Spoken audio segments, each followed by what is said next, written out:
How's your week been, Neil? A week to prepare for this one. Yes, it's been all right. It's always a nightmare time of the year, really. You know, with the window closing on Tuesday, it's you don't get any rest or respite. It's just one thing after another. So it's hard work. This I don't enjoy this time of the year. I'll be glad when it's sort of Wednesday morning next week. So the transfer, phone calls and what have you, does it get in the way a bit then of just the day-to-day? No, I have to just take myself away from the training is the most important thing. Train really. In fact, it's as good as I've seen us on Tuesday. The training in the morning, I was delighted. One or two people commented on the quality, and so I was delighted with them all. So hopefully today will be the same. Yesterday was really good. So looking forward to it really, knowing that we've got a break as well after. Yeah. You did have a slight interruption to training this week, but I imagine quite a welcome one, where Joey, the young lad who collapsed at Pride Park, was your special guest. How was that for everyone? Yeah, he's a little tiger. I had a chat with the lads. I mean, it could be any of our children, couldn't it? So I think we all thought for that moment, thank goodness that the medics were there. Luckily, the guy that helped him came down for a photograph with him as well. So the medic. So it was nice. He's a cheeky little boy, and it was good to see him, and fit and healthy, and great. The lads loved him. We had photographs with everybody, and it was a smashing day for him. I just told him, make sure he don't collapse at the next away game and not get the same treatment. Should we talk about somebody who's left the club this week in Chuba Akpom? I don't think people generally were surprised. Why do you think it didn't work out for Chuba on Teesside? I don't know. I think a mixture of both things. I think at the end of the day,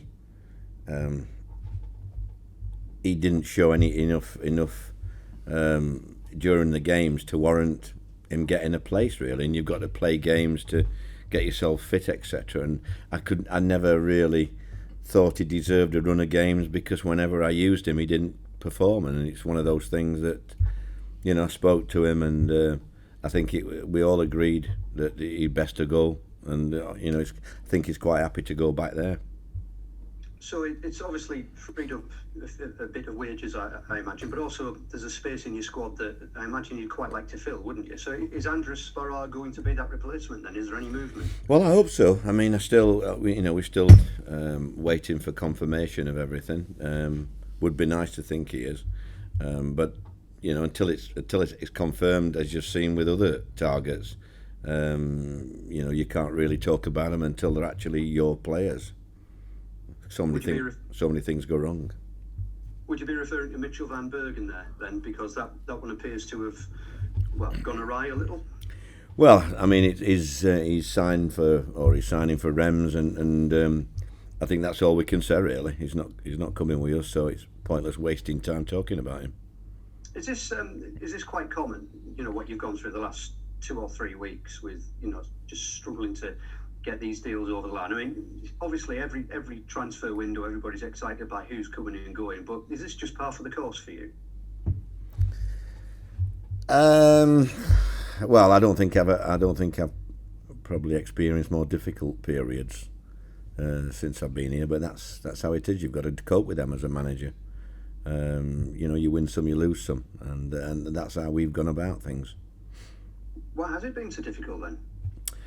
Well, I think that's really inside the club. I think we've just got to keep that inside the club. We haven't managed to get these certain deals over the line, and for one reason or another, and that's how it pans out. So we just got to forget about the players that we wanted, that we were trying to sign, and concentrate with the lads that were here and the lads that are going to sign, and hopefully we still bring another 2 or 3, and we're still working on that. I still think the quality players that we're looking at.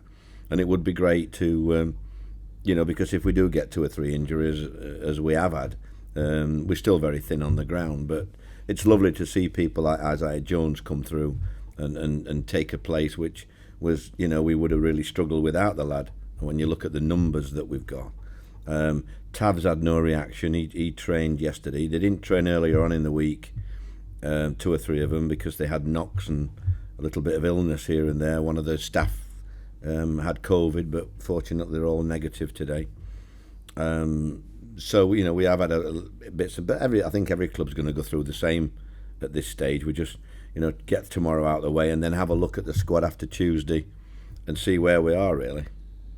And you mentioned Marcus Tavernier, who obviously is hugely important to you. I suspect it was no surprise to you to read or to hear of potential interest from Burnley in him. No, I've not read that. I would think there'll be quite a few clubs interested in him, but Tav knows he'll not be going till next season, and so does Dale, and so does Paddy. So he's, they can talk all day. So Blackburn then, we know your thoughts on what happened in this fixture last season, how it was a bit of it was a real big blow, wasn't it, in the progress and the promotion hopes. What sort of challenge do Blackburn possess now, do you think? Because obviously Adam Armstrong has left in the last couple of weeks, so that's that'll make a big difference to them, you would imagine. You would imagine, but they've still got goals. You look at Gallagher and Brereton, and you look at their overall team. They've done ever so well this season. I mean, last season was a game where they did well. I thought we were better than them. I thought the actual referee killed the season altogether last season. I thought that finished us completely. Not only not giving a penalty, but then seeing Dale Fry injured for so long, it just knocked the stuffing out of us. Really, we weren't capable of coming back from that. It was a devastating blow, that. So hopefully we'll get a better outcome. And you've had plenty of matches against Tony Mowbray teams over the years. I think you probably both know what to expect from each other, don't you? Well, I think Tony is a nice bloke, and I can't see Tony having many enemies. A bit like me. Thank you very much, Neil. Good luck tomorrow. No problem. Mark Tulip, BBC. BBC. Mark Tulip. Mark, where are you, Mark? I've unmuted myself. Oh yeah, got you, Mark. Yeah. Yeah, good to see you, Neil. And you? You mentioned Tony Mowbray, obviously a hugely popular figure on Teesside, and a pretty durable manager, which you've got to be at this level of the game, haven't you? Yeah, well, I mean, Tony, no frills. I think Tony knows the job inside out, knows what he's got to do, can deal upstairs as well. Well, he's got all the attributes really, and he never gets flustered. I'm not surprised he's been in the game a long time. And you, as you I think alluded to, you both had a decent start to the season, but clearly what happens in the next few days of the transfer window could shape the season for you. Oh, absolutely. It not could. I think it will shape the season for us. I think we'll know by Tuesday, 11 o'clock at night, I think it is. We'll know exactly where we are and what chance we've got of having a great season. It sounds like you've spent quite a bit of time and effort on some deals which haven't then happened. Are you expecting a bit of a mad scramble with a load of clubs, as the deadline approaches and suddenly things become available? Well, there always is, but I mean, Karen's been so busy in the office. I can't take my hat off to her. I don't know how she does it. I fell asleep watching the cricket in my office last night on the settee about 6:30, just before close of play, and in she walks. She's been working on all these players, etc., ins and outs. So it's a difficult period for everybody, and we just got to hope that we can just get that one or two quality players in to supplement what we've already got, what I think is a decent squad. And sort of primarily sharpening you up front? Yeah, well, it's not rocket science, is it, at the minute?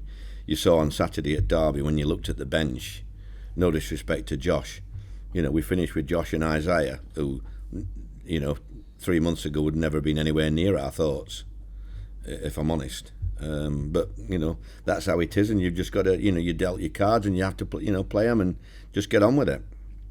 And we mentioned Marcus Tavernier and obviously Duncan Watmore's back in training. I mean, two very important players for you, aren't they?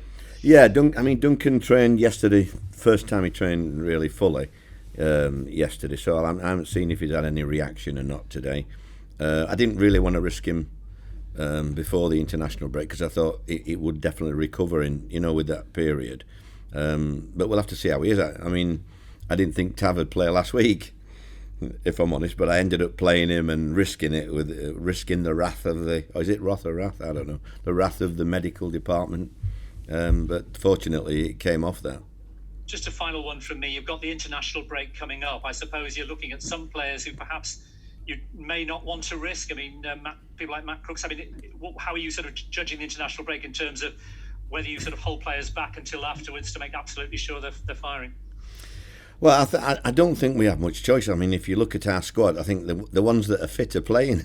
I think so. You've got to just look at that and then work out about who's going to be the subs.